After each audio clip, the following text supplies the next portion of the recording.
जैसे अभी रिसेशन चल रहा है, थोड़ा आपको स्मार्ट बनना पड़ेगा, एज अ एम्प्लॉय भी आपको स्मार्ट बनना ही पड़ेगा। आप always go for a skill जो कि नई ट्रेंडिंग है, जो कि आपको कहीं ना कहीं जॉब लैंड करवा सकती है। कोविड में एक्सेप्शनल ग्रोथ मिली है and that is an exception, वो हमेशा आईटी फील्ड में नहीं रहने वाली है। फ्रॉम लास्ट 1 ईयर 2 ईयर हो क्या रहा है कि फंडिंग उतनी ज़्यादा स्टार्टअप को मिल नहीं रही है। हमें क्या चीज़ ध्यान रखनी चाहिए, क्योंकि उनका भी एक मैट्रिक्स रहता है, वो भी शायद एल्गो से ही आजकल सिलेक्ट करते हैं। सो हम उस एल्गो में आ जाएं, ऐसा क्या कर सकते हैं? इंडियन की बहुत कॉमन सी गलतियां हैं जो 90% लोग करते हैं। आप कभी भी जॉब के लिए अप्लाई कर रहे हो, किसी इंटरव्यू में अप्लाई कर रहे हो, पहला इंटरव्यू आपका नहीं निकलने वाला है। 101%। बहुत रेयरली होता है कि आपका पहला इंटरव्यू ही क्रैक हो गया। आपको 3 बार 4 बार 5 बार 10 बार 20 बार, मैंने ऐसे लोग भी देखे जिन्होंने 30 इंटरव्यू दिए और फिर वो प्लेस हुए। राइट, तो आपको देते रहना पड़ेगा इंटरव्यू, तो आपको अप्लाई करते रहना पड़ेगा, पढ़ते रहना पड़ेगा। कंटिन्यूएशन में ही, कंसिस्टेंसी में ही सक्सेस होता है।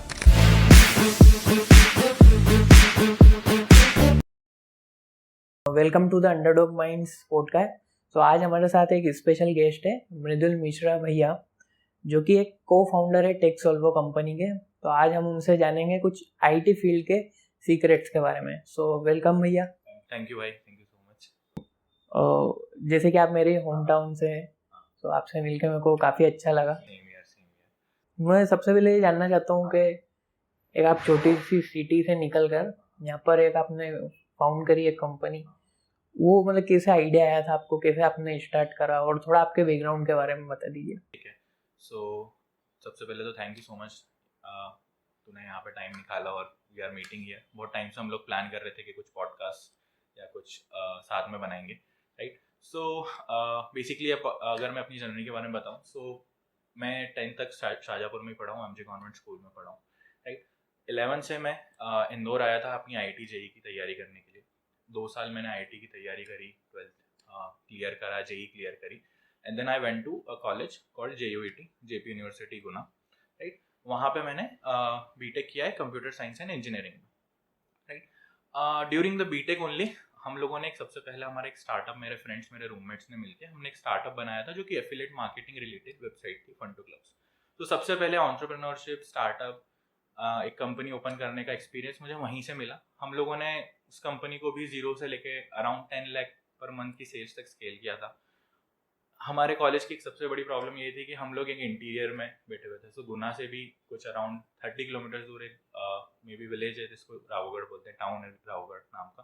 राइट, ओवर देयर क्या प्रॉब्लम थी कि हमारे यहाँ स्टूडेंट्स काफ़ी सारे थे, लेकिन शॉपिंग के लिए कुछ भी फैसिलिटीज अवेलेबल नहीं थी। उसी को देखते हुए मोस्टली सभी लोग ऑनलाइन ऑर्डर करते थे, फ्लिपकार्ट, अमेजोन वगैरह से चीज़ें ऑर्डर करते थे। उसको देखते हुए हम लोगों ने एफिलिएट मार्केटिंग वेबसाइट बनाई थी, जिसके थ्रू अगर आप शॉपिंग करते हो so will get some amount of discount, या आप कूपन यूज कर सकते हो हमारे, जिससे आपको डिस्काउंट मिल सकता है, कैशबैक्स मिल सकते हैं। राइट, वो आइडिया इतना ट्रेंड हुआ कि हमारे कॉलेज के जितने स्टूडेंट्स थे they started using our website, और काफ़ी अच्छी सेल्स ग्रोथ हमको उसमें मिलने लगी। आफ्टर दैट हम लोगों ने थोड़ा ब्लॉकचेन में स्टार्ट किया था, बट अनफॉर्चुनेटली उस समय ब्लॉकचेन में बैन लग गया इंडिया में। So I have to switch back to a job.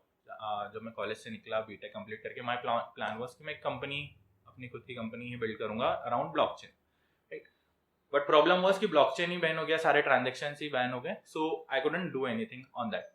After that 2 साल मैंने जॉब की इंदौर में आईटी पार्क में, यश टेक्नोलॉजीज में मैंने जॉब की as a data scientist, machine learning पे, एआई पे मैंने 2 साल वहाँ पे काम किया। एंड देन ग्रेजुअली मैं थोड़ी सी फ्रीलांसिंग वगैरह भी करता था, मैं बाकी एक्सटर्नल प्रोजेक्ट्स भी करता था। राइट, धीरे धीरे करते करते वी गॉट अ क्लाइंट जिसके एक काफ़ी बड़ा प्रोजेक्ट था, उसके एक बड़े प्लान थे। राइट, तो हम लोगों ने बोला कि let's set up a company over in Indore, है ना, वहाँ पे हम लोग हमारी पूरी टीम बिल्ड करेंगे और उस प्रोजेक्ट को डेवलप करेंगे। So that is how it started, Texolvo started.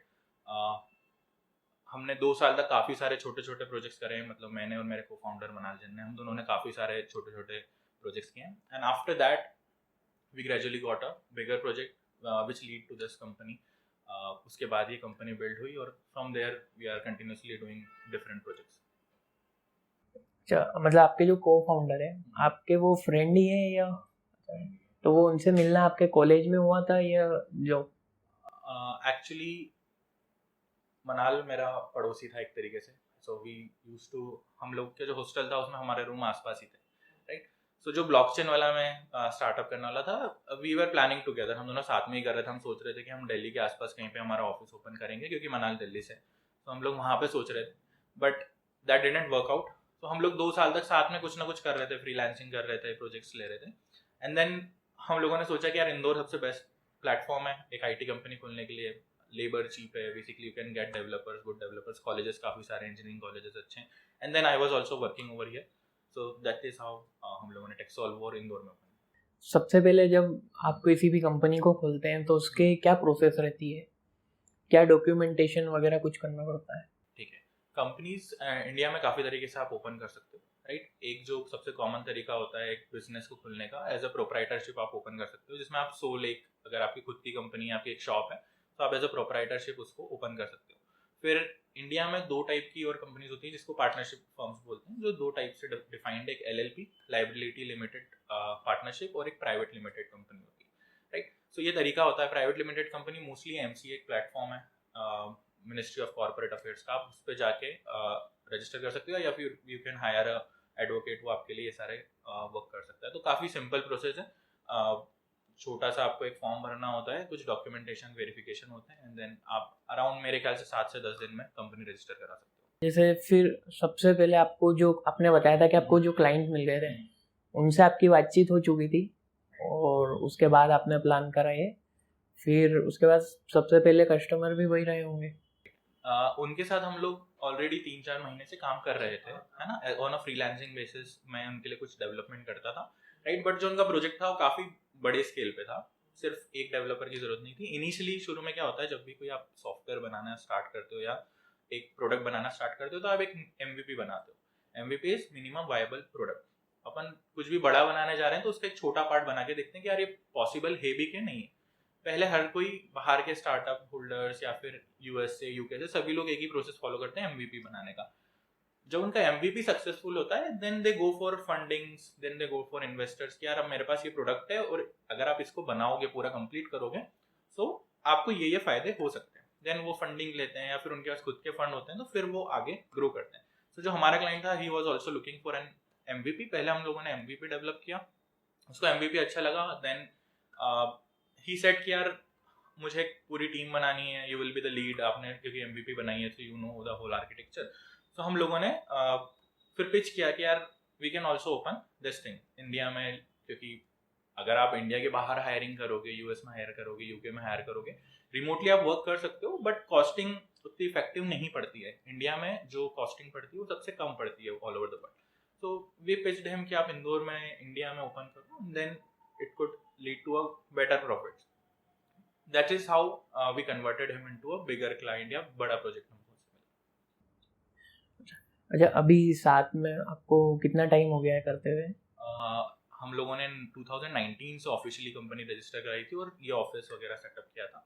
So around दिसंबर में 4 इयर्स हो जाएंगे हम लोगों को। आपने लॉकडाउन के पहले स्टार्ट करा था, तो अभी क्या चेंजेस आए मार्केट में आफ्टर लॉकडाउन? लॉकडाउन के बाद सबसे बड़ा जो IT में चेंज आया था वो पैकेज हाइक्स का आया था, राइट। क्योंकि क्या हुआ था, सप्लाई कम थी, प्रोजेक्ट्स ज़्यादा थे। आपने देखा लॉकडाउन के टाइम में सभी लोग IT इंफ्रास्ट्रक्चर पे काफ़ी अच्छा इन्वेस्ट कर रहे थे, इसलिए आपने देखा होगा स्टार्टअप्स को काफ़ी ज़्यादा फंडिंग मिली, राइट। अब जब स्टार्टअप्स को फंडिंग मिलती है, नई कंपनीज बनना स्टार्ट होती है, तो उनको कहीं ना कहीं आपको एक मैन पावर की ज़रूरत पड़ेगी। वो डेवलप कौन करेगा, right, obviously IT companies develop करेगी। उसी वजह से क्या हुआ था, रिक्वायरमेंट्स बढ़ी थी, राइट। रिक्वायरमेंट्स बढ़ी, डेवलपर्स तो थे नहीं, जो कॉलेज से बाहर आते हैं लोग रोज मे बी लेस, जैसे हम इंडिया में अराउंड 1 लाख इंजीनियर्स प्रोड्यूस करते हैं, तो 1 लाख ही आ रहे थे, लेकिन रिक्वायरमेंट उससे ज़्यादा थी। So that is how like packages बढ़ना स्टार्ट हुए। जो एग्जिस्टिंग एम्प्लॉयज थे उनके पैकेजेस काफ़ी बढ़े। But right now after lockdown I would say everything is normalize, सब कुछ वैसा ही हो गया है जैसा 2019-20 में था। बहुत ज़्यादा डिफरेंस अब बचा नहीं है, एंड धीरे धीरे और भी नॉर्मलाइजेशन हो जाएंगे, जैसे जैसे हम वर्क फ्रॉम ऑफिस और शिफ्ट हो रहे हैं, सभी कंपनीज ऑब्वियसली जाते जाएंगे। So that will be change. But एक जो चेंज आया था सबसे ज़्यादा वो पैकेजेस का आया था। दूसरी चीज़ हुई कि प्रोजेक्ट्स काफ़ी ज़्यादा बढ़े, स्टार्टअप्स काफ़ी ज़्यादा इनकॉर्पोरेट हुए, फंडिंग ज़्यादा मिली। सो ये सारे चेंजेस इसमें हैं।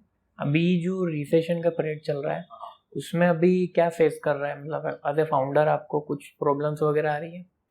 देखो, हम लोगों के 2 टाइप से क्लाइंट्स होते हैं। एक तो लॉन्ग टर्म क्लाइंट होते हैं जो हमारे साथ ऑलरेडी हैं काफ़ी साल से, है ना, और कुछ क्लाइंट होते हैं जो आपको नए टाइम टू टाइम ग्रोथ के लिए चाहिए होते हैं, राइट। जैसे आपके पास आप जैसे 10 क्लाइंट्स हैं, तो आपको ग्रोथ चाहिए तो आपको 2-3 नए क्लाइंट हर महीने पिच करते रहना चाहिए।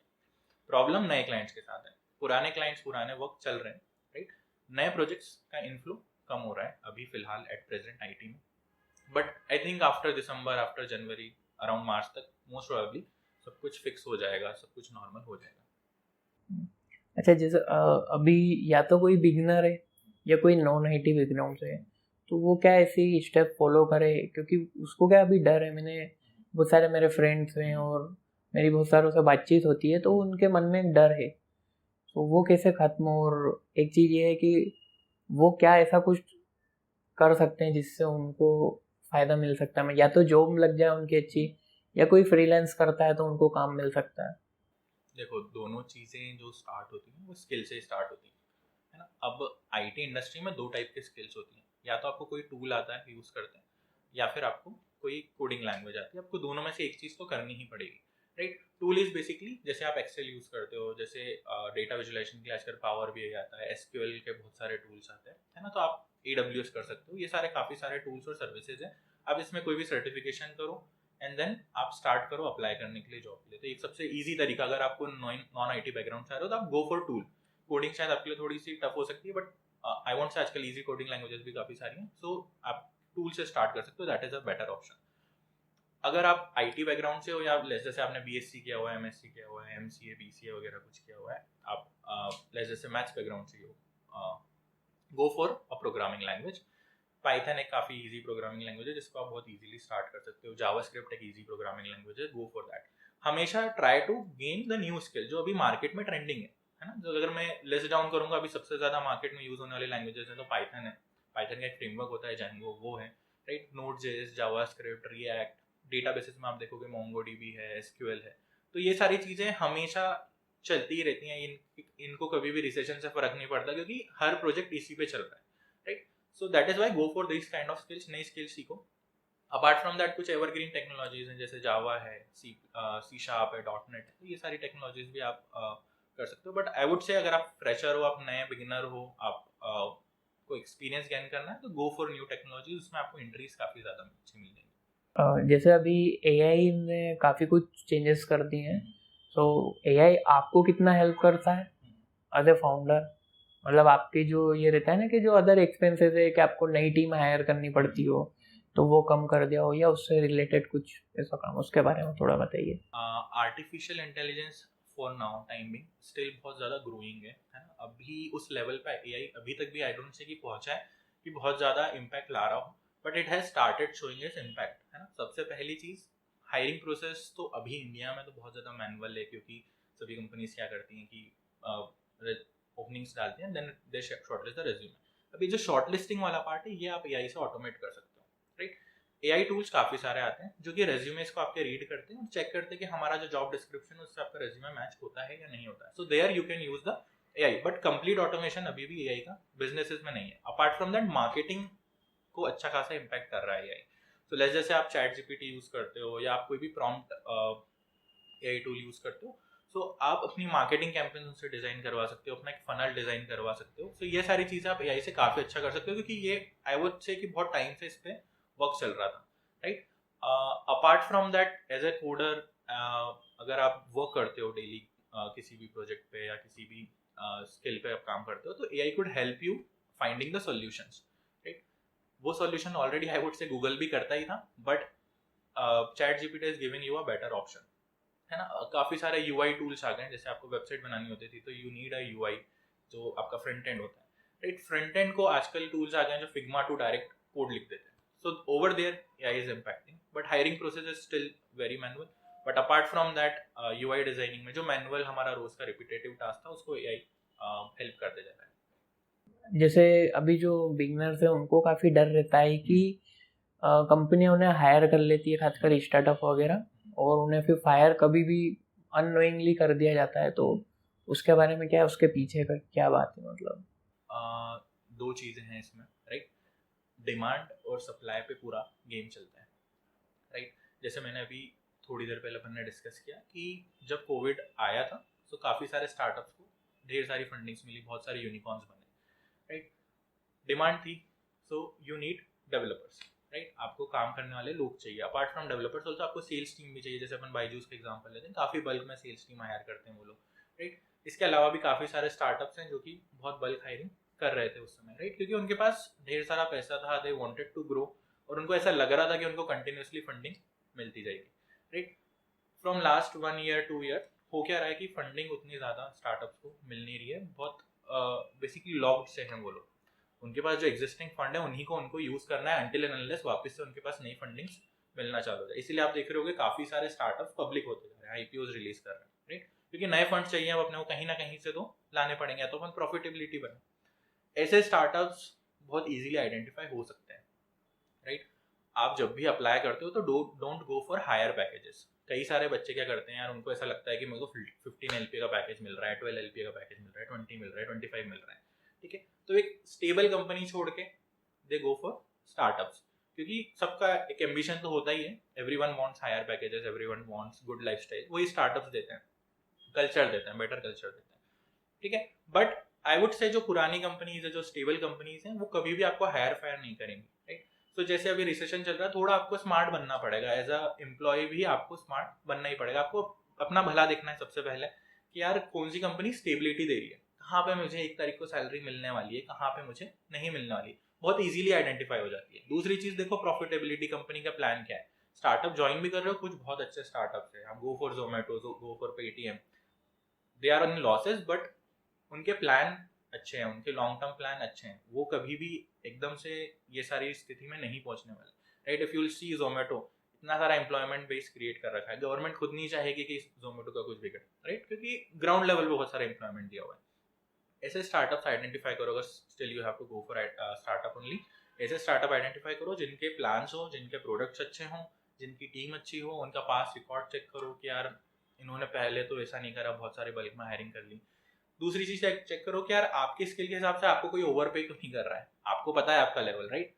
जस्ट बिकॉज उनको इस समय नीड है तो वो आपको शायद हायर पैकेजेस पे बेसिकली ले रहे हैं, राइट। जैसे बाद में उनको जरूरत नहीं होगी तो वो उतनी ही जल्दी निकाल भी देंगे, राइट। सो ऐसे स्टार्टअप बहुत इजीली आइडेंटिफाई हो जाते हैं, पास रिकॉर्ड चेक करो and always go for a stable company over startups जो कि अनस्टेबल हैं या जो इनके रिकॉर्ड्स अच्छे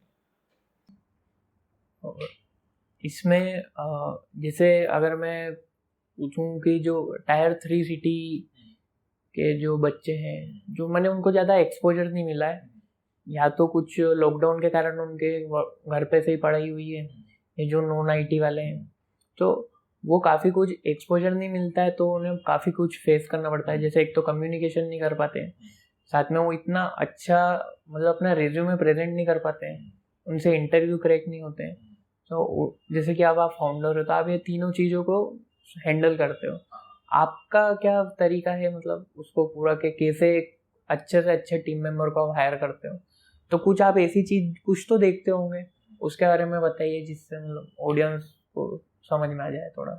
देखो टायर 3 सिटीज जैसे अपन बात करते हैं, अपन लोग शाहजहाँपुर से, राइट, हम लोग भी कभी ना कभी शाहजहाँपुर छोड़ के निकले ही थे। जो टायर 3 सिटीज के बच्चों की सबसे बड़ी प्रॉब्लम है वो लो ऑन कॉन्फिडेंस होता है, राइट। आपको सबसे पहले लाइफ में कॉन्फिडेंट तो बनना ही पड़ेगा, आपके स्किल्स हैं या नहीं है, अगर आप में कॉन्फिडेंस ही नहीं है तो आप कुछ भी नहीं कर सकते, राइट। तो फर्स्ट ऑफ ऑल अपने आप को कॉन्फिडेंट बनाने पे अपने को काम करना है।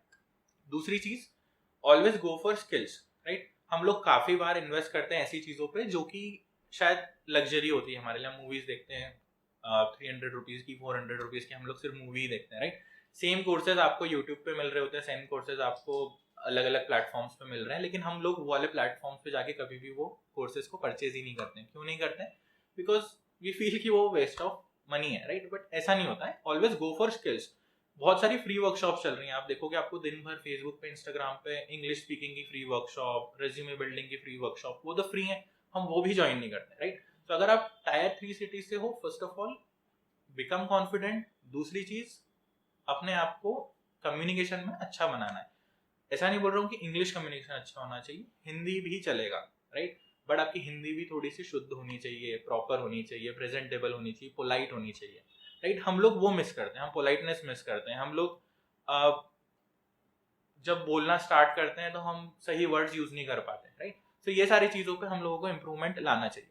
सेकंड के बाद अपन जब थर्ड पॉइंट की बात करते हैं, so always go for a skill जिसमें आपकी मास्टरी है। आपने जो भी डिग्री की है, मैं जैसे आप कॉमर्स बैकग्राउंड से हो तो आपका कुछ ऐसा एक सब्जेक्ट होना चाहिए जिसमें आप मास्टर हो, एक आपका ऐसा कोई टूल होना चाहिए जो आपने बहुत अच्छे से किया हुआ है। आप आईटी बैकग्राउंड से, आप इंजीनियरिंग बैकग्राउंड से हो तो always go for a skill जो कि नई ट्रेंडिंग है, जो कि आपको कहीं ना कहीं जॉब लैंड करवा सकती है। फोर्थ थिंग इज कि अपॉर्चुनिटीज मिस मत करो, राइट। मुझे जो सबसे बड़ी प्रॉब्लम लगती है टायर 3 सिटी के स्टूडेंट्स की, मैं बहुत सारे लोगों से इंटरेक्ट भी करता हूँ, घर तो छोड़ना ही पड़ता है सबको, सब घर छोड़ के ही निकले हुए हैं, राइट। हम लोग क्या करते हैं ना, फैमिलीज या फिर बहुत सारी प्रायोरिटीज को सेट नहीं कर पाते। जैसे मेरे काफी सारे फ्रेंड्स है, अगर आप शाहजहापुर जाते हो तो आप 10-10 दिन तक वहीं पे रहते हो, राइट। आप आ नहीं पाते हो वापस लौट के, क्योंकि एक कंफर्ट जोन होता है हमारे घर का, राइट। उस चक्कर में कई बार क्या होता है, इंटरव्यूज छूट जाते हैं, अच्छी कंपनीज छूट जाती है। तो अगर आप निकले हो, जस्ट नॉट अबाउट कि हम लोग क्या कर रहे हैं, बट ऐसे ही हर टायर 3 सिटी के स्टूडेंट की प्रॉब्लम है। मेरे पास ऑल ओवर एमपी से काफी सारे स्टूडेंट्स इंटरव्यू देने आते हैं, ट्रेनिंग करने आते हैं। मैं उनको यही बोलता हूँ कि यार भाई, अब तुम 3 महीने के लिए निकले हो तो जब तक जॉब नहीं लगे तब तक घर मत जाना, राइट। एक बार लग गई फिर तो सैटरडे संडे ऑफ कंपनी दे ही रही होती है आपको। बट हम लोग वहां पे भी थोड़ी सी कंफर्ट छोड़ नहीं पाते अपना, बार बार फैमिली के पास जाते रहते हैं, या फिर हो सकता है मम्मी पापा को याद आ रही होती है तो वो बुला लेते हैं, right. So go for it. जब तक आप निकले हो और एक एम लेके निकलो तो उसको कंप्लीट कर लो, फिर जाओ। तो ये 4 पॉइंट्स आई वुड से कि अगर आप इस पे वर्क करोगे, कॉन्फिडेंस पे, अपने कम्युनिकेशन पे, अपने स्किल पे, और एक अपना डेडिकेशन, लास्ट पॉइंट को डेडिकेशन बोलना चाहिए कि जब तक हमने वो अचीव नहीं कर लिया तब तक हमको जाना नहीं। तो आई वुड से कि टायर 3 स्टूडेंट्स में कुछ भी कमी है, हम लोग उतने ही अच्छे से पढ़ाई करते हैं जितने बाकी लोग करते हैं। सो दैट इज इट। अच्छा, इसमें कुछ प्लेसमेंट का रोल रहता है, जैसे किसी बच्चे का कॉलेज इतना अच्छा है और वो अच्छा प्लेसमेंट देते हैं, तो एक तो उसको एक्सपोजर भी मिला है, तो कंपटीशन वो उसको, उस बंदे को कैसे मतलब वो ओवरकम करे? ठीक है, देखो 2 टाइप से कंपटीशन या फिर आप सर्कल को डिफाइन कर सकते हो। जैसे आप कोई आईआईटी में पढ़ता है, कोई एनआईटी में पढ़ता है, या कोई अच्छे टायर 1 कॉलेज में पढ़ता है, टायर 2 कॉलेज में पढ़ता है, ऑब्वियसली उसका सर्कल अच्छा होगा, उसका सर्कल स्मार्ट होगा, तो एक स्मार्टनेस आप इनहेरिट करोगे अपने दोस्तों से, अपने बैचमेट से, अपने सीनियर से। उसको तो आप ब्रेक नहीं कर सकते, वो तो आपने उसकी मेहनत करी, जो आईआईटी में गया उसको वो मिलेगा ही मिलेगा। सेकंड चीज होती है स्किल्स ग्रैब करने की। आज के ज़माने में आई वोंट से कि आपको अच्छे टीचर्स ऑनलाइन नहीं मिलेंगे। जो आपको कॉलेजेस में पढ़ाते हैं अच्छे टीचर्स, उनसे भी अच्छे टीचर्स आपको ऑनलाइन पढ़ाते हुए मिलेंगे। तो अगर आप अच्छे कॉलेज में नहीं हो तो आप अपने सब्सटीट्यूट्स ढूंढना चालू करो, अपने दूसरे टीचर्स को ढूंढना स्टार्ट करो, वहां से पढ़ो, राइट। तो वो जो डिफरेंस है, एक जो आप बोल रहे हो कि कुछ लोग प्रिविलेज्ड हैं क्योंकि उनके पास अच्छे कॉलेज है, कुछ लोग अनप्रिविलेज्ड है क्योंकि उनके पास उतने अच्छी फैसिलिटीज या फिर उन्होंने उतनी अच्छी तैयारी नहीं करी थी शुरू में।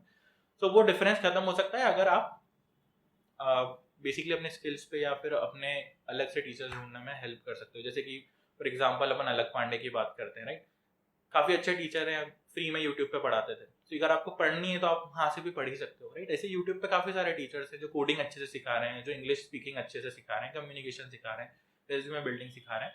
तो ये सारी चीज़ें अगर आपको सीखनी है तो आपके पास कोर्स खरीदने की भी दिक्कत नहीं है, आपके पास फ्री में ही अवेलेबल है यूट्यूब पे, गो फॉर इट। जैसे कंपनीज कुछ डिमांड करती है या डायरेक्ट स्किल के थ्रू ही वो मैंने उनको रख लेती है, या कुछ तो सर्टिफिकेशन चेक करती होगी? मोस्टली कंपनीज डिग्रीज पे हायर करती हैं, राइट। सर्टिफिकेशंस के ऊपर आई वुड से स्किल्स होती है, ठीक है। अगर आपने सर्टिफिकेशन किया हुआ है लेकिन आपको कुछ आता नहीं है तो वो सर्टिफिकेशन किस काम का नहीं है, right. So always go for skill. Certification नहीं भी है चलेगा, लेकिन मैं आईटी फील्ड से हूँ तो आई कैन से कि आप प्रोजेक्ट बिल्डिंग पे ज़्यादा ध्यान दो, है ना। जैसे आप पॉडकास्ट करते हो तो आपका पोर्टफोलियो क्या है, आपके पास पॉडकास्ट है, आप किसी को भी किसी को भी फीचर करना चाहते हो तो यू वुड से कि यार मेरे ये पुराने पॉडकास्ट गेस्ट थे, ये सब लोगों ने, मैंने ऐसे ऐसे पॉडकास्ट शूट किया। वैसे ही आपका रेज्यूमे में आपका जो प्रोजेक्ट है वो आपकी स्किल शो करता है कि मैंने अगर कुछ बना रखा है तो दीज आर माई स्किल्स, मैं प्रूव कर चुका हूँ आपको, ठीक है। सो गो फॉर इट। उसमें अगर आप करोगे तो आई वुड से कि कंपनीज आपको शॉर्टलिस्ट करेंगी ही करेंगी। सर्टिफिकेशंस नीडेड हैं क्योंकि वो आपको नई चीज़ सिखाते हैं, राइट। बट सर्टिफिकेशंस बेसिस नहीं है हायरिंग का।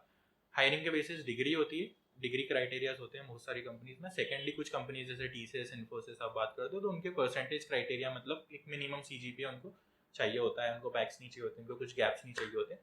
बट सिर्फ वो कंपनी भी नहीं है, आजकल स्टार्टअप्स हैं जो कि on the basis of nothing, सिर्फ स्किल्स भी हैं, डिग्री भी नहीं है तो भी वो आपको हायर करते हैं। Basically they hire on attitude and they hire on your will power, आपकी कैसी विल है, आप कैसे परफॉर्म करते हो। सो दोनों सार आजकल हर किसी के लिए काम बना हुआ है, जिसने डिग्री ली है उसके लिए भी, जिसने नहीं ली उसके लिए। जैसे अभी आप ट्रेनिंग भी देते हो बच्चों को, तो आपने क्या ऐसा एटीट्यूड देखा है बच्चों के अंदर के किसी पर्टिकुलर बच्चे में उस मतलब उसके गोल के प्रति कुछ पर्टिकुलर ऐसा एटीट्यूड रहता है, वो होना चाहिए मतलब उसमें? वो तो हुए ही, वो वर्ल्ड में डिफरेंसेस हैं काफ़ी सारे, सभी लोग अलग अलग तरीके से बिहेव करते हैं, राइट। एज अ टीचर या एज अ ट्रेनर आपका गोल होना चाहिए कि आप सब लोगों को एक जैसा देखो, right, and try to motivate everyone. हम लोगों ने बचपन से ऐसा देखा है कि टीचर्स के फेवरेट्स होते हैं हमेशा, कुछ स्टूडेंट्स काफ़ी फेवरेट होते हैं और कुछ स्टूडेंट्स फेवरेट नहीं होते हैं। लेकिन कई बार मैंने ऐसे देखा, मैंने अपने खुद के दोस्तों में देखा है, मेरे कुछ ऐसे फ्रेंड्स थे जो कि टीचर्स के फेवरेट नहीं थे, लेकिन वो लाइफ में बहुत अच्छा कर जाते हैं बाद में, राइट। क्यों कर जाते हैं? क्योंकि वो अपने काम पे ध्यान देते रहते हैं, साइलेंट वर्कर्स होते हैं काफ़ी सारे लोग, राइट। सो जो मैं स्किल देखता हूँ आपके अंदर पर्सनली एक मोटिवेशन होना चाहिए आपके काम को रिलेटेड। जब तक आपके पास मोटिवेशन है आप आगे बढ़ते जाओगे, आप जब तक ट्राई कर रहे हो तब तक आप आगे बढ़ते जाओगे। तो स्टूडेंट्स में भी दो ही चीज़ होती है, एक जो ट्राई करने वाले होते हैं वो करते रहते हैं और अल्टीमेटली वो कहीं पहुंच ही जाते हैं, एक होते हैं जो थोड़े दिन ट्राई करते हैं फिर छोड़ देते हैं, राइट। तो वो थोड़े दिन ट्राई करने वाली प्रॉब्लम्स तो अपने को सॉल्व करनी ही पड़ेगी, वो खुद से ही आएगी। आपको कोई मोटिवेट कर सकता है बट आपको कंटिन्यूसली खुद के लिए मोटिवेटेड रहना पड़ता है। आप कभी भी जॉब के लिए अप्लाई कर रहे हो, किसी इंटरव्यू में अप्लाई कर रहे हो, पहला इंटरव्यू आपका नहीं निकलने वाला है 101%। बहुत रेयरली होता है कि आपका पहला इंटरव्यू ही क्रैक हो गया। आपको 3 बार 4 बार 5 बार 10 बार 20 बार, मैंने ऐसे ऐसे लोग भी देखे जिन्होंने 30 इंटरव्यू दिए और फिर वो प्लेस हुए, राइट। तो आपको देते रहना पड़ेगा इंटरव्यूज, आपको अप्लाई करते रहना पड़ेगा, पढ़ते रहना पड़ेगा। कंटिन्यूएशन में ही, कंसिस्टेंसी में ही सक्सेस होता है। सो जितना ज़्यादा आप कंटिन्यूसली करोगे उतना आपको हेल्प मिलेगा। वही चीज़ मेरे ख्याल से स्टूडेंट्स को डेवलप करनी चाहिए। काफ़ी जनता इस आईटी फील्ड से अट्रैक्ट हो जाती है, खासकर कि जो उनको अमाउंट मिलता है, सैलरी मिलती है। सो किन व्यक्तियों को, किन पर्सन को ये नहीं करना चाहिए? नहीं वाला तो कोई वो नहीं होता, बट सिर्फ आप सैलरी के लिए आ रहे हो तो आप मत आओ, क्योंकि काम भी बहुत ज़्यादा करना पड़ता है ना। नॉर्मली आई वुड से कि बाकी फील्ड्स में आप 5 घंटे 6 घंटे 8 घंटे काम करते हो चले जाते हो, आईटी फील्ड्स में 12-12 घंटे भी काम करना पड़ता है, वीकेंड्स पे भी काम करना पड़ता है। इट्स अबाउट डेडलाइंस, आपको प्रोजेक्ट क्लाइंट है तो आपको डिलीवर करना ही पड़ेगा, ठीक है। सो अगर आपकी स्किल्स हैं, आई वुड से लॉजिकल स्किल्स अच्छी हैं, आपकी प्रॉब्लम सॉल्विंग स्किल्स अच्छी है, आप मैथ्स में अच्छे हो, तो definitely come into this field. आपको बहुत हेल्प मिलेगी, आपको हेल्प करेगा बहुत सारी चीज़, आपकी कोडिंग स्किल अच्छी रहेगी आपकी हमेशा, राइट। बट सिर्फ मनी देख के मत आओ, पैसा देख के मत आओ। पैसा बाकी फील्ड्स में भी है ना। बट होता क्या है कि बाकी फील्ड्स में रैपिड ग्रोथ कम है। हमने कोविड के टाइम पे क्या देखी है? रैपिड ग्रोथ देखी है ना। मैं उसके पहले की बात करता हूँ, मैंने कोविड के पहले का भी टाइम देखा है, मैंने कोविड के बाद का भी टाइम देखा और मैंने कोविड का टाइम भी देखा है। कोविड में एक्सेप्शनल ग्रोथ मिली है and that is an exception, वो हमेशा आईटी फील्ड में नहीं रहने वाली है। कोविड के पहले की बात करूंगा मैं, आई यूज्ड टू वर्क, ऐसे हाइक नहीं मिलते थे जैसे आजकल मिलने लग गए थे बीच में। 100% 200% आप 5 LPO पे और 15 पे हायर हो रहे हो, 15 से 30 पे स्विच कर रहे हो। ये सारे चेंजेस अब नहीं आने वाले, वापस से मार्केट नॉर्मल हो गया है, right. 10% 15% hike in on average hike मिलता है नॉर्मली हर स्टार्टअप में, हर कंपनी में। सो वही हाइक मेंटेन रहेगा आगे भी, और फिर कुछ ना कुछ ऐसा आएगा, कुछ ना कुछ ऐसा इंडस्ट्री ट्रेंड बदलेगा, फिर थोड़े दिन के लिए ऐसे हाइक्स आएंगे, सब इंडस्ट्रीज में आते हैं, ठीक है। तो आप मनी से अट्रैक्ट मत हो, राइट। आप स्किल से अट्रैक्ट हो, आपको अगर उसमें इंटरेस्ट है आप उससे अट्रैक्ट हो, क्योंकि आपको रोज उसी चीज़ पे सेम 8 घंटे 10 घंटे काम करना है, आप बोर भी बहुत जल्दी हो जाते हो, right. So that is the एक कोडर की या जो आईटी फील्ड के क्या लाइफ रहती है? मतलब अधिकतर मैंने देखा है कि 10-20 साल से ज़्यादा मतलब कोई भी है वो स्विच कर लेता है, कोई भी पर्सन है। तो आपके अनुसार क्या लाइफ रहती है आईटी पर्सन की? देखो, आईटी फील्ड बहुत ज़्यादा इंस्पायर्ड है यूएस के एनवायरनमेंट से, है ना, क्योंकि हमारे मोस्टली क्लाइंट्स क्या होते हैं, इंटरनेशनल होते हैं, यूएस बेस्ड होते हैं, यूके बेस्ड होते हैं, ऑस्ट्रेलियन होते हैं, राइट। इंडियंस में थोड़ा सा हमेशा से रहा है कि हम लॉयल रहते हैं, है ना। हम लोग रिलेशनशिप वाइज भी लॉयल रहते हैं, हम लोग हमारे एम्प्लॉयर से भी लॉयल रहते हैं। जैसे अपन अपने पापा मम्मी की जनरेशन को देखेंगे, तो वो जिस जॉब को 20 साल से 25 साल से कर रहे थे वो उसी में खुश है, स्टेबिलिटी है उनके पास, माइंड में पीस है, वो उस चीज़ को देखते थे। अब क्या हुआ है, जैसे जैसे हम ग्लोबलाइज हुए हैं, हम लोगों ने बाकी लोगों को भी देखा, तो हमने ये चीज़ वहाँ से इनहेरिट करी है। ये ट्रेंड जो है, जो रैपिड स्विचिंग का ट्रेंड है या फिर स्विच करने का ट्रेंड है, ये कंपनी की प्रॉब्लम नहीं। कंपनी तो चाहती है कि आप लॉन्ग टर्म स्टे करो, क्योंकि उसको क्या बुरा है, उसने आपको ट्रेन किया है, आपको टाइम दिया है, राइट। सो दे वांट कि आप स्टे करो। होता क्या है, हम लोगों ने देखा हुआ है, हमारे फ्रेंड्स स्विच कर रहे होते हैं, हमको एक अमाउंट ऑफ ग्रोथ चाहिए होती है। तो जब हमको वो ग्रोथ कंपनी नहीं दे पाती है तो we try to switch it. That's why आप लोगों को आईटी में काफ़ी ज़्यादा स्विचेस देखने को मिलते हैं, राइट। बट आई वुड से कि वो धीरे धीरे वापस से आपको स्टेबलाइजेशन की तरफ जाना पड़ेगा। अभी भी मैं ऐसा बोलूँगा कि आज से थोड़े 10 साल 15 साल पुराने जो लोग हैं ना, मे बी जो अराउंड 40-45 हैं अभी, उनकी भी स्टेबिलिटी लेवल हमारी जनरेशन से काफ़ी ज़्यादा थी, राइट। अब तो जेनजीज आ रहे हैं और भी नए लोग आते जाएंगे, राइट। उनकी स्टेबिलिटी कम है क्योंकि ग्रोथ ज़्यादा जल्दी चाहिए। फिर वो लोग सोचते हैं कि वो जो लॉयल्टी फैक्टर है, वो जो एक पेशेंस वाला फैक्टर है, वो थोड़ा कम होते जा रहा है। That's why switches I think her industry में ही अब बहुत ज़्यादा बढ़ेंगे आगे। एक तो ये स्विचेस भी था, मेरा ये था कि बिल्कुल फील्ड से ही स्विच कर दिया उन्होंने, या तो वो दूसरा बिजनेस करने लग गए हैं या तो कोई बिल्कुल गांव में जाके अपना नॉर्मल समय व्यतीत कर रहे हैं, वो वाला स्विच। दो चीज़ है इसमें भी, अपन जैसे देख सकते हैं कि लॉन्ग टर्म में तो बहुत सारे लोग दूसरा काम स्टार्ट कर ही देते हैं, राइट। एक चीज़ क्या होती है कि हमको फैमिली से स्टेबिलिटी अगर मिल गई है, आपने इतना अर्न कर लिया है कि अब आप एक रिस्क ले सकते हो, तो मोस्टली लोग ट्राई करते हैं कि अब थोड़ा घर पे रहें, थोड़ा पीस में रहें, ऐसा काम करेंगे जिसमें हम हमारा फैमिली टाइम ज़्यादा दे पाएँ। इस वजह से भी काफ़ी सारे लोग जो आप बोल रहे हो कि जॉब या अपना जो जॉब का टाइप है वही चेंज कर देते हैं, बदल ही देते हैं, राइट।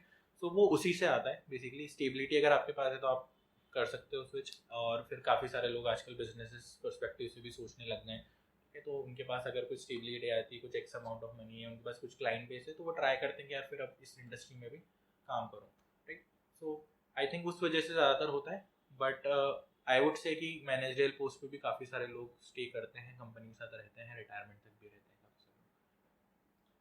अभी फिलहाल इंडिया में जितने भी स्टार्टअप्स आ रहे हैं उनको भी उनका ease of doing business India में दूसरी कंट्रियों में तो काफ़ी अच्छा है।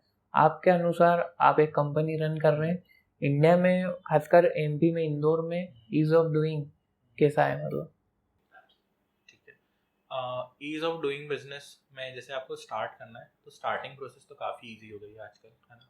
ऑनलाइन प्लेटफॉर्म्स बने हुए हैं, आप किसी भी फर्म को हायर करो, एडवोकेट को हायर करो, आपके लिए रजिस्ट्रेशन तो कर देगा। अब जो ईज ऑफ बिजनेस है वो बहुत चीज़ों पर डिपेंड करता है। जैसे हम लोग आईटी बिजनेस में, तो हमको कोई प्रॉब्लम नहीं है क्योंकि हम लोग डायरेक्टली फॉरेन क्लाइंट से डील करते हैं। हम लोगों का जो पैसा इंपोर्ट होता है वो डायरेक्टली बैंक अकाउंट में होता है, तो it's a very stable job. हम लोग जैसे लिटरेट लोगों के साथ डील करते हैं, हम लोगों के पास इंजीनियर्स आते हैं काम करने, राइट। सो वो जो ईज है वो मेंटेन रहता है। बट आपका कोई फील्ड जॉब है, आपका कोई फील्ड बिजनेस है, राइट। सो फिर आपको थोड़ा सा ह्यूमन रिसोर्स पे ज़्यादा ध्यान देना पड़ेगा। Apart from government, I won't से कि एमपी में, इंदौर में कोई भी प्रॉब्लम है। जैसे कि हम लोगों को लास्ट नवंबर, आई वुड से 2022 में एक अवार्ड मिला था। सो इंडियन गवर्नमेंट या बेसिकली एमपी गवर्नमेंट ट्राई कर रही है कि इंदौर को बहुत ज़्यादा स्टार्टअप हब में कन्वर्ट किया जाए। काफ़ी सारा स्टार्टअप रजिस्टर भी हो रहे हैं, कंपनीज भी बहुत रैपिडली ग्रो कर रही हैं। उसके लिए गवर्नमेंट क्या कर रही है? गवर्नमेंट ऑब्वियसली पॉलिसीज बना रही है। जैसे कि एक पॉलिसी आई थी कि अब इंदौर 24 आवर्स ओपन रहता है, राइट। देन इसके अलावा आईटी बिजनेसेस के लिए बहुत सारे इंक्यूबेशन सेंटर्स बने हुए हैं, आईटी पार्क्स बन रहे हैं, ठीक है। तो आई वुड से इंदौर तो बहुत अच्छी जगह है अगर आपको स्टार्टअप करना है, तो गवर्नमेंट काफ़ी सपोर्टिव है। And apart from that reward और अवार्ड भी अच्छा खासा ही चल रहा है। सो आई वुड से कि रिकग्निशन भी मिल रहा है लोगों को। ऐसा नहीं है कि आप स्टार्टअप कर रहे हो तो आपको कोई पहचान नहीं रहा है, आपको कोई मोटिवेट नहीं कर रहा है। गवर्नमेंट की तरफ से भी काफ़ी ज़्यादा मोटिवेशन है। फिर बहुत सारे फंड्स आए हैं, जैसे कि आजकल एमएसएमई फंड्स आए हैं और भी काफ़ी सारे फंड्स हैं। तो अगर आप एक स्मॉल स्केल बिजनेस भी स्टार्ट करना चाहते हो, एसएमई स्टार्ट करना चाहते हो, तो काफ़ी सारा गवर्नमेंट सपोर्टेड फंड आपको मिल सकता है। सो जैसे कोई भी विमेन एंटरप्रेन्योर है, उनको कुछ भी एक छोटा सा स्टार्टअप करना है, कुछ प्रोडक्शन यूनिट खोलनी है, तो आप you can go for government funds. वो आपको बहुत इजीली फंड एलोकेट कर देते हैं, गवर्नमेंट बैंक्स भी एलोकेट करती हैं, देन आप उसको यूटिलाइज करके बिजनेस कर सकते हो। सो इस तरीके से, इस वे में एमपी इंदौर काफ़ी अच्छी जगह है अभी एट प्रेजेंट कोई भी बिजनेस ओपन करने के लिए। अच्छा, जैसे मैंने आपकी इंस्टा प्रोफाइल चेक करी थी, तो उसमें आपके मैंने देखा डिफरेंट सर्विसेज आपने दी थी। जैसे एक एनएफटी हो गया, एक ब्लॉकचेन था, और आर्टिफिशियल इंटेलिजेंस की तो बात हमने करी है।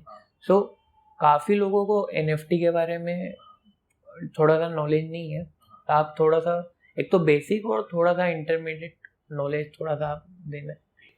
तो एनएफटी से पहले अगर अपन एनएफटी पे जाते हैं तो हम लोगों को ब्लॉकचेन समझना पड़ेगा, ठीक है। So blockchain is kind of I would say एक चेन है जो कि डिसेंट्रलाइज्ड है। डिसेंट्रलाइज मतलब उसका कोई ओनर नहीं है, उसको कोई मैनेज नहीं करता है, राइट। वो एक से एक बनती जाती है, एक से एक बनती जाती है मतलब आपने एक नोड बनाया, उस नोड पे फिर बाकी सारे नोड कनेक्ट होते जाते हैं। कोई भी हैकर या कोई भी पर्सन उस किसी भी नोड को ब्रेक करता है तो it can break the whole system, right. Blockchain in general chain से बन गया, राइट। अब हम लोग क्या करते हैं, उसका इंक्रिप्शन यूज करके काफी सारे डिजिटल एसेट्स को ओनरशिप दे सकते हैं, उसी को अपन नॉन फंजिबल टोकन्स बोलते हैं। सो लेट्स जस्ट से तुम्हारा कोई ऑडियो पॉडकास्ट है, राइट। अब उसको तुमको कॉपीराइट करना है, राइट, कि वो तुम्हारी प्रॉपर्टी है ना। कोई उसको खरीद सकता है, कोई उसको बाय कर सकता है, बट फॉर टाइम में वो तुम्हारी प्रॉपर्टी, तो you can upload that into a blockchain, right. तो ब्लॉकचेन क्या करेगा, इनक्रिप्ट करेगा और तुम्हारे वॉलेट से उस पर्टिकुलर ऑडियो को या तुम्हारी इमेज को ब्लॉक कर देगा, है ना। ब्लॉक कर देगा मतलब कि वो जब तक तुम्हारे वॉलेट में तुम किसी और को एक्सेस नहीं देते हो या तुम उसको किसी को ट्रांसफर नहीं करते हो, तब तक वो किसी और के पास नहीं जाएगा, वो तुम्हारा ही एसेट है। इसी को एनएफटी बनाया गया था। एनएफटी को आप बाय कर सकते हो, तो क्या होता है, जैसे first of all you are the owner of your audio book, right. उसको किसी और को खरीदना है, so he can come to you, आपको पे कर सकता है आपके वॉलेट में। तो आपका जो वॉलेट का ट्रांजेक्शन होगा वो स्विच होकर किसके पास चले जाएगा, बेसिकली नेक्स्ट पर्सन के पास चले जाएगा। बेसिकली ओनरशिप क्या हो जाएगी, ट्रांसफर हो जाएगी, राइट। अब उस बंदे के पास ओनरशिप पहुंच गई जो सेकंड पर्सन है, राइट। एनएफटी में एक बढ़िया जो बात थी वो ये भी थी कि जब भी उसका ऑनर चेंज होगा, सो लेट्स जस्ट से कि तेरे एक ऑडियो बुक है जो किसी और ने खरीदा, फिर उसका ऑडियो बुक, वही सेम ऑडियो बुक किसी और ने उससे खरीद लिया, राइट। तो जितनी बार भी ट्रांसफर ऑफ ओनरशिप होगी उतनी बार यू विल गेट बेसिकली एक अमाउंट या फिर एक टोकन तुमको मिलेगा, राइट, जो कि तुम्हारा बेसिकली तुम रॉयल्टी बोल सकते हो, जो कि म्यूजिक ओनर्स को भी मिलता है आजकल, आप परफॉर्म करते हो या आप कोई गाना बनाते हो। तो इस टाइप से एनएफटी से कंसेप्ट आया था। आगे लोग ऐसा प्लान कर रहे हैं कि everything would be on metaverse, तो आपको कोई भी एसेट खरीदना है तो आप उसको एनएफटी के थ्रू खरीद सकते हो, राइट। स्टोर्स भी ऐसे ही ट्राई कर रहे थे कि वो एनएफटीज बनाए, बट फॉर टाइमिंग अभी तो मार्केट आई वोंट से उतना अच्छा है जितना आज से 1 साल 1.5 साल पहले था। शायद मोस्टली लोग भूल भी गए एनएफटीज को, बट लॉन्ग टर्म में वापस से आएगा, वापस से रिटर्न होगा। जो अभी क्रिप्टो करेंसी है तो इसका क्या लेवल चल रहा है, मतलब इसमें डील्स वगैरह हो रही है या कुछ गवर्नमेंट की कुछ पॉलिसीज उसको रोक रही है क्या, मतलब यार क्रिप्टो करेंसी तो कभी भी कोई भी गवर्नमेंट सपोर्ट नहीं करेगी आई वुड से, क्योंकि वो उनकी करेंसी को ही रिप्लेस कर रही है, उनके पूरे इकोनॉमिक्स को ही रिप्लेस कर रही है। सो क्रिप्टो करेंसी का यूज़ आ सकता है ना, बट हमारे साथ क्या हुआ है, हमारे इंडिया में ऑलरेडी यूपीआई है, राइट। तो हमको एक पर्सन से दूसरे पर्सन को पेमेंट करना है तो you can easily do, right. अब अगर आप क्रिप्टो करेंसी में पेमेंट करते हो तो वो डिसेंट्रलाइज पेमेंट है, उसको आप ट्रैक नहीं कर सकते, गवर्नमेंट उसको ट्रेस नहीं कर सकती, राइट। तो ये तो पूरा फिर जो हमारा अभी वर्ल्ड का सिस्टम है उसी को बदलने की बात हो गई, राइट। तो कोई भी गवर्नमेंट आई वोंट से कि कंप्लीटली क्रिप्टो करेंसी पे चली जाएगी, छोटी छोटी कंट्रीज है उसको इम्प्लीमेंट कर रही है, या फिर ऐसी कंट्रीज जिनके पास इकोनॉमिक्स नहीं है। जैसे आप देखोगे दुबई में काफ़ी ज़्यादा क्रिप्टो का बूम आ रहा है, सारे स्टार्टअप्स दुबई में जाकर रजिस्टर हो रहे हैं, क्योंकि दुबई चाहता है कि नए बिजनेसेस उसके पास आए, right, because they want to change from oil business to some other businesses. तो आई वांट से सभी जो भी ग्रोइंग इकोनॉमिक्स हैं या जो डेवलप्ड इकोनॉमी है वो क्रिप्टो को बहुत ज़्यादा सपोर्ट करते हैं, एक वे ऑफ पेमेंट मोड मान के चलते हैं उसको, बट उसको भी आप अल्टीमेटली अगर आप बैंक से लिंक कर चुके हो तो फिर वो डिसेंट्रलाइज नहीं रहा, आपका ट्रैक हो सकता है पेमेंट का। So I won't say long term में क्रिप्टो करेंसी अभी तो बहुत जल्दी रिटर्न होने वाली है, बट मे बी 2-3 साल में 4 साल में लेट्स सी क्या होता है आगे होता है। जैसे इंडिया को आईटी हम मानते हैं काफ़ी सालों से और अभी तो बहुत कुछ बढ़ चुका है, तो इसमें इंडियंस की इमेज कैसी है अभी, मतलब काफ़ी अदर कंट्रीज ट्रस्ट ज़्यादा करती है इंडियंस पे या वो दूसरी कंट्रियों पे भी रिलाई करती है?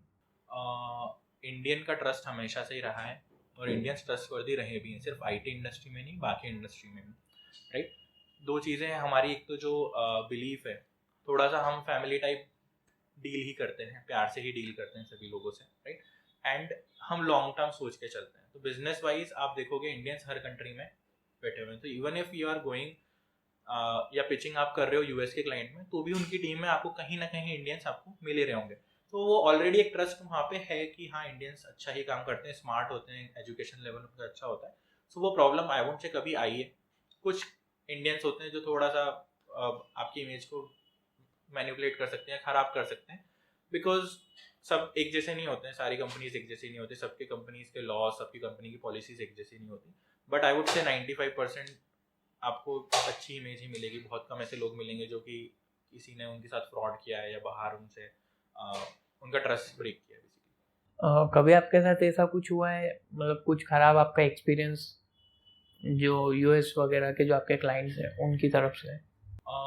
मोस्टली तो बहुत ज़्यादा इजी ही रहता है, क्योंकि पेमेंट मोड हम लोग ऐसा रखते हैं कि आपको टाइमली पेमेंट करते जाना है। सो हम लोग ऐसा वेट नहीं करते हैं कि पूरा प्रोजेक्ट खत्म होगा तभी आप पेमेंट करोगे। ब्रेकडाउन होते हैं, माइलस्टोन्स होते हैं, एक एक करके जैसे जैसे माइलस्टोन अचीव होते जाते हैं हम लोग पेमेंट लेते जाते हैं। अब वो दोनों की रिस्पॉन्सिबिलिटी, बेसिकली ट्रस्ट का काम है, राइट। बट मोस्ट प्रोबेबली तो ऐसा नहीं होता है, बहुत रेयरली मे बी 100 में से एक क्लाइंट ऐसा होता है जो आपका कुछ अमाउंट रोक लेता है या अटका लेता है। सो मोस्टली तो अच्छे से ही होता है, सारी चीज़ें अच्छे से होती है। एक टाइमली बेसिस भी बिलिंग होती है। सो जैसे मैंने 40 घंटे काम करा है, 80 घंटे काम करा है, सो वीकली भी पेमेंट हो जाता है। सो आईटी में आई वोंट से कि पेमेंट्स रुकता है, बट बाकी इंडस्ट्रीज में ऑब्वियसली काम के ऊपर बात होती है तो हो सकता है। एआई में अभी आप कोई टूल वगैरह यूज़ कर रहे हैं? मोस्टली हम लोग 2 टूल यूज़ कर रहे हैं। एक तो चैट जीपीटी तो ऑब्वियसली यूज़ कर रहे हैं, है ना, काफ़ी सारे सॉल्यूशंस क्रिएट करने के लिए, कंटेंट क्रिएट करने के लिए चैट जीपीटी हम लोग यूज़ करते हैं। फिर एक टूल है फिग्मा। फिग्मा टूल यूज़ होता है फ्रंट एंड बनाने के लिए, यूआई डिज़ाइन बनाने के लिए, एक मॉकअप बनाने के लिए बेसिकली। सो फिग्मा में एक एआई इम्प्लीमेंटेशन आया, क्या फिग्मा को डायरेक्टली कोड में कन्वर्ट कर सकते हो, तो आपको फ्रंट एंड डेवलपर की या फ्रंट एंड डिज़ाइनर की उस समय रिक्वायरमेंट नहीं होती। सो एक वो चीज़ हम लोग यूज़ कर रहे हैं। बट हम लोग खुद भी काम करते हैं, तो हम लोग काफ़ी सारे क्लाइंट को यही सर्विसेज प्रोवाइड करते रहते हैं।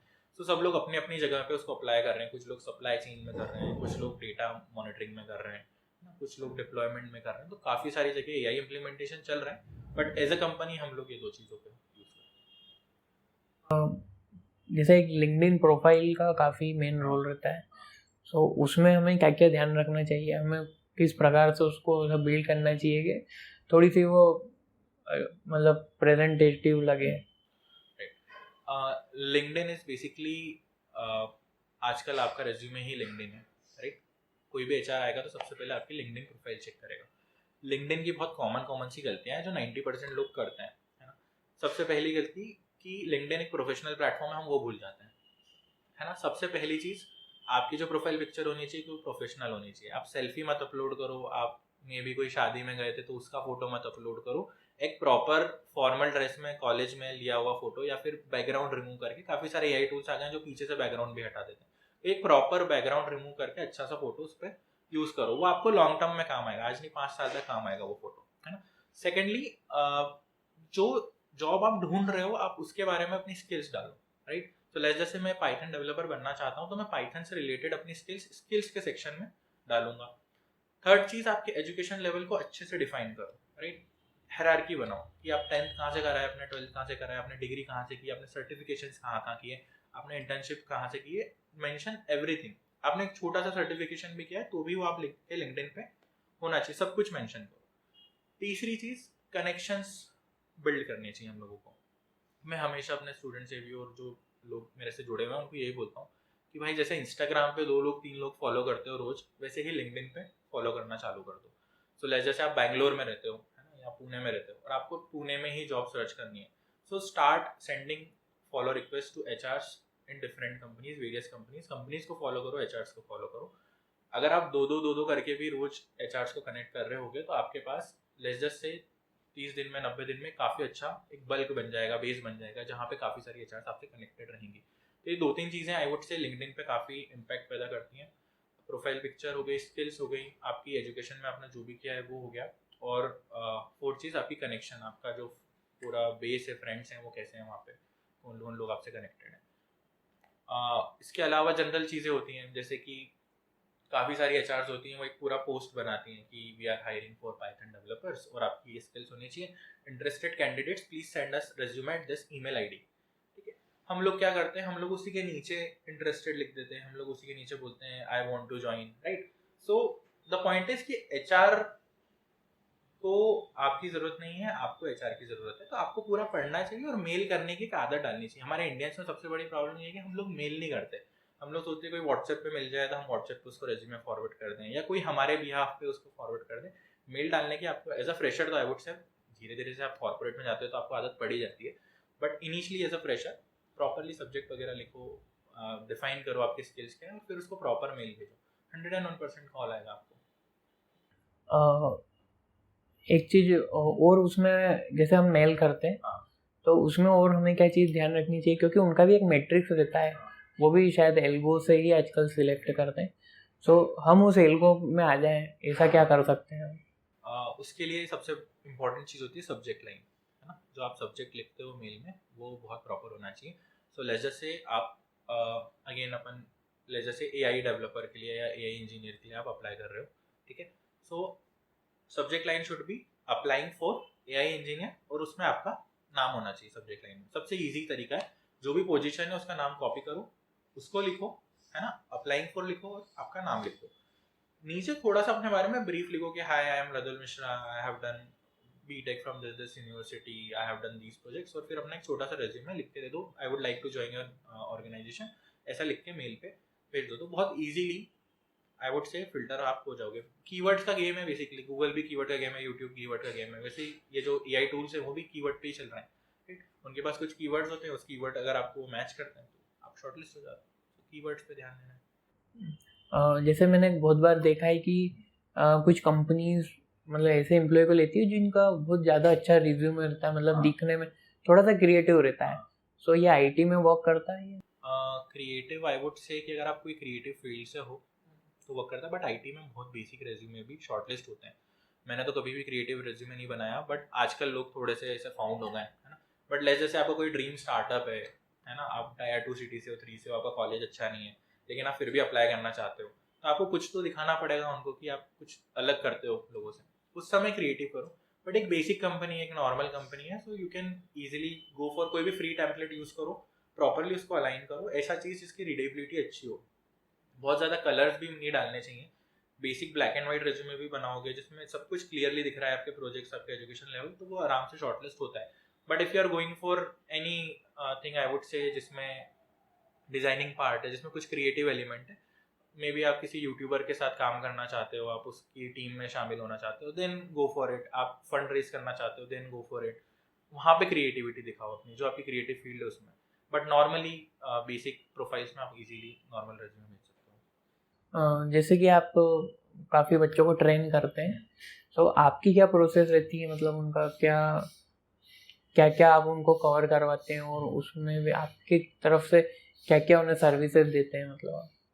ठीक है। सो हमारी जो ट्रेनिंग है वो एक प्रॉब्लम से स्टार्ट हुई थी, राइट। प्रॉब्लम वॉज कि हम लोग जब हमारे कंपनी में हायरिंग करते थे, तो जो फ्रेशर्स आते थे उनका लेवल काफ़ी ज़्यादा कम होता था जो हम एक्सपेक्ट करते थे, राइट। उसी वजह से हम लोगों ने पूरा एक ट्रेनिंग बिल्ड करी। हमारे पास ज़्यादा ट्रेनिंग्स नहीं, हम 2 ही चीज़ों की ट्रेनिंग देते हैं, डेटा एनालिटिक्स और डेटा साइंस, राइट।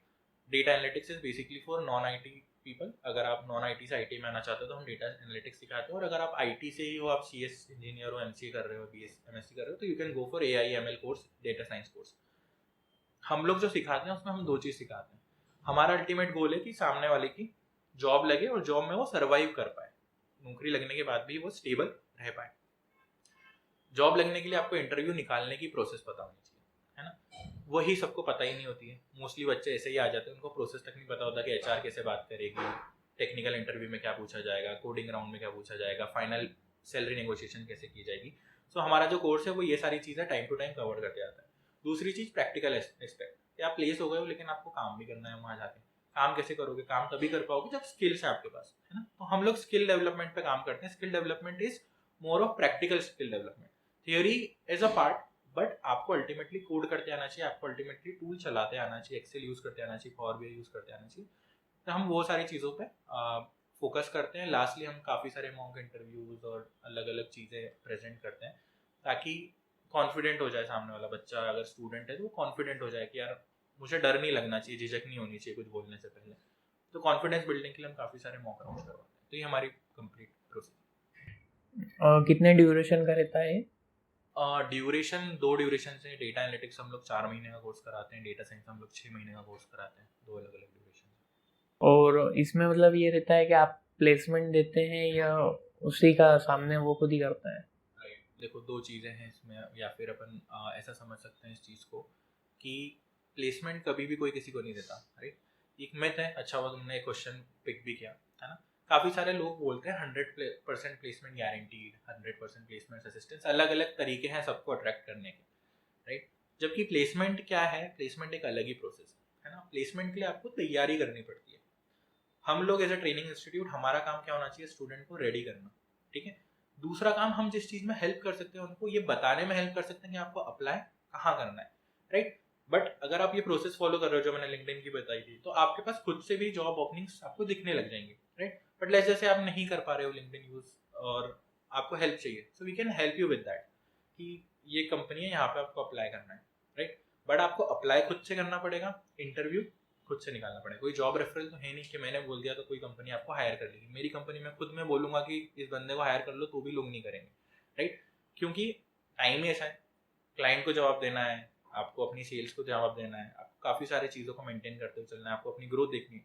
तो आप किसी को भी ऑन बिहाफ ऑफ रेफरल्स आजकल हायर नहीं कर सकते। कोई भी कंपनी हो, किसी की भी कंपनी हो, कोई भी अपने रिश्तेदारों को हायर नहीं करता, कोई भी अपने फ्रेंड्स को हायर नहीं करता, कोई भी अपने रिलेटिव्स या फिर कोई भी अपने जानने वालों को हायर नहीं करता। आपकी स्किल्स है, आप इंटरव्यू दो, जॉब आपको मिलेगी। इंटरव्यू तक पहुंचाने का काम हम लोग करते हैं, हम लोग कंपनीज बताते हैं कि यहाँ पे आपको अप्लाई करना है। तो ऐसा गारंटी वाला फेकनेस हम शो ही नहीं करते स्टूडेंट को। पहले से हम उनका माइंडसेट रखते हैं कि भाई तुझे करना है तो तुझे मेहनत करनी पड़ेगी, पूरा स्टडी अच्छे से करनी पड़ेगी। जैसे आप कोडर्स डेली आपकी जो ट्रेनिंग होती है उसमें मैंने ऐसा रेंडमली सर्च कर रहा था तो वो मुझे हर बार नंबर 1 मतलब टॉप पे ही आ रहा था। तो उसके पीछे बताइए आपके उस पर आपका ट्रैफिक वगैरह कहाँ से आता है और आप क्या क्या उसमें सर्विस देते हैं। देखो, एक तो अपना ट्रेनिंग पार्ट हो गया जो अपन ने अभी डिस्कस किया, जिसमें हम लोग 1-on-1 क्लासरूम ट्रेनिंग्स देते हैं। सेकंड चीज़ होगी अपनी प्लेटफॉर्म पार्ट ना। Platform is a website, LMS जिसको बोल सकते हो, लर्निंग मैनेजमेंट सिस्टम है हम लोगों का, जो कि फ्री ऑफ कॉस्ट है, राइट। ट्रेनिंग का हम लोग कुछ चार्ज करते हैं, बहुत नॉमिनल सी फीसेज हैं। इंदौर में, आई वुड से इंदौर में क्या इंडिया में सबसे कम फीसेज हमारी ही हैं, राइट। सेकेंडली, हमारा जो प्लेटफॉर्म है वो ओपन टू ऑल है, फ्री टू ऑल है, ठीक है। तो आपको सिर्फ पढ़ना है और आपको ट्रेनिंग नहीं करनी है, 1-on-1 इंटरेक्शन नहीं करना है, तो आप हमारे फ्री प्लेटफॉर्म को यूज़ कर सकते हो। फ्री प्लेटफॉर्म पे है क्या, सारे ट्यूटोरियल्स, सारी जो ट्रेनिंग हम जो यहाँ पे इंदौर में प्रोवाइड करते हैं, वही सारी ट्रेनिंग आपके पास फ्री में अवेलेबल है। इसीलिए हमारे पास ट्रैफिक भी है। सो ऑल ओवर इंडिया से हर रोज around 40 to 50,000 developers, coders, IT में जो जॉब सर्च कर रहे हैं वो लोग हमारी वेबसाइट से पढ़ते हैं, राइट। इंदौर में जो ट्रेनिंग प्रोवाइड करते हैं तो ठीक है, उसके अलावा भी इतने लोग फ्री में स्टडीज ग्रैब कर रहे हैं। मैं वही बोल रहा था कि अगर आपके पास विल है, अगर आप सर्च करना चाहते हो तो you can go for free platform search. तो हमारा भी एक तरीके से फ्री प्लेटफॉर्म ही, हम कुछ भी चार्ज नहीं करते। हमारे प्लेटफॉर्म पे एडवर्टाइजमेंट भी नहीं होते, मतलब हम बहुत इजीली गूगल एडसेंस यूज कर सकते हैं, बट हम करते नहीं क्योंकि एक्सपीरियंस खराब होगा फिर स्टूडेंट्स का। Apart from that, platform wise उसमें आप रेज्यूमेस बिल्ड कर सकते हो, क्विजेस दे सकते हो। तो जैसे मैंने बोला कि यार आपने पढ़ तो लिया, पर आप अपने आप को टेस्ट कैसे करोगे कि मैंने सही से पढ़ा लिया। क्विज दोगे, टेस्ट दोगे, क्विजेस दे सकते हो, टेस्ट दे सकते हो, सारे प्लेटफॉर्म्स हमने उसमें बिल्ड कर रखे हैं। सो that is what is complete platform, codersdaily.in। और साथ में आप कुछ यूट्यूब वगैरह पे वीडियोस वगैरह अपलोड करते हैं? हाँ, यूट्यूब पे इतना ज़्यादा कंसिस्टेंट नहीं है, बट फिर भी हम ट्राई कर रहे हैं कि वी विल बिकम कंसिस्टेंट। सो जो वेबसाइट का जो इंपॉर्टेंट टॉपिक्स होते हैं जो लोग बहुत ज़्यादा सर्च करें, उस पर हम कुछ एक्सप्लेनेटरी वीडियोस भी बनाते हैं, ताकि अगर किसी को पढ़ के समझ नहीं आ रहा है तो वो देख के, एक पूरा वीडियो देख के भी समझ पाए। सो उस चीज़ पे हम काफ़ी ज़्यादा वर्क कर रहे हैं। जैसे ऐसा हुआ है कि जो आपके स्टूडेंट्स हैं वो ही आगे चलकर आपके साथ ही आगे काम करने लगे? काफ़ी सारे स्टूडेंट्स हैं, हम लोग इंटरनल हायरिंग भी करते हैं। सो जैसे मेरी IT कंपनी टेक्सॉल्वो LLP करके, सो अगर हमारे पास कोई ओपनिंग है उस प्रोफाइल की, तो हम सबसे पहली प्रायोरिटी स्टूडेंट्स को ही देते हैं कि आप आओ, इंटरव्यू निकालो। अगेन वही बोल रहा हूँ, मैं खुद अपनी कंपनी में बिना इंटरव्यू के नहीं रख सकता, राइट। और इंटरव्यू भी जो प्रोसेस है आपको फॉलो करनी ही पड़ेगी, राइट। सो हम लोग करवाते हैं। काफ़ी सारे स्टूडेंट्स हैं जो हमारे यहाँ से इंटर्नशिप भी करते हैं, काफ़ी सारे स्टूडेंट्स हैं जो कि प्लेस भी होते हैं, और प्लेस कहीं और भी होते हैं अपार्ट फ्रॉम टेक्सॉल्वो। सो रेट अच्छा है, हम लोगों का प्लेसमेंट रिपोर्ट उन लोगों से अच्छा है जो प्लेसमेंट गारंटी देते हैं, राइट। क्योंकि हम लोग कोई चीज़ पे ध्यान देते हैं, हम फेक नहीं करते किसी को, हम झूठ नहीं बोल रहे, हम स्ट्रेट बता रहे हैं कि आपको पढ़ना पड़ेगा तभी आपका प्लेसमेंट होगा। तो थैंक यू मृदुल भैया, आपने आपका बिजी टाइम निकाला और आप मेरे लिए मतलब ऑफिस जल्दी आए सुबह सुबह, और हमारा पूरा पॉडकास्ट बहुत ही अच्छा आपकी वजह से कंप्लीट हो पाया। तो एक तो IT पर्सन की पहले ही हेक्टिक लाइफ रहती है पूरी, कुछ भी शेड्यूल से तो होता ही नहीं है। सो बहुत बहुत हम धन्यवाद करते हैं आपको कि आपने हमारी ऑडियंस के लिए काफ़ी मतलब ऐसे बारीकियाँ बताई है जो उन्हें काफ़ी काम आएगी।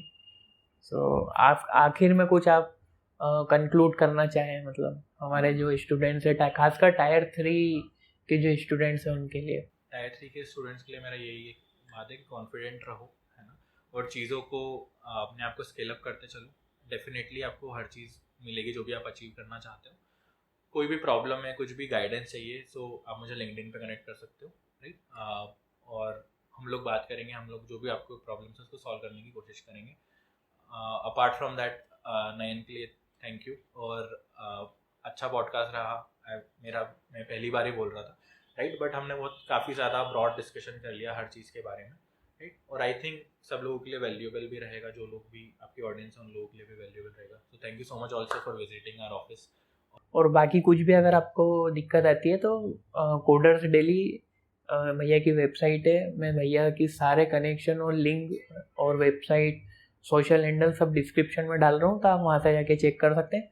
और कुछ भी क्वेरी आती है तो आप उनसे डायरेक्टली पूछ सकते हैं, आपको आपका जवाब ज़रूर मिल जाएगा। सो थैंक यू मयूर भैया।